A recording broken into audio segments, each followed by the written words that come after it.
Hello there, this is Sencha with Vumber.com, and today I'm going to walk you through how you can set up the auto reply feature through the Vumber app.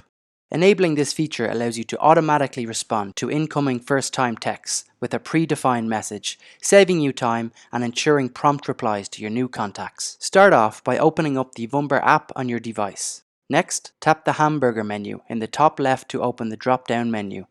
From here, hit My Numbers. Then hit Configure beside the Vumber number that you wish to enable this feature for. From the different options shown, navigate to the text messaging option located here. Once you are in this screen, you will notice the different options you have when you receive a text message. Select the Auto Reply to Text to enable this feature. When you have that feature enabled, then type in the set message you would like your new contact to receive right after they have texted you. Once you hit save, this will now be live.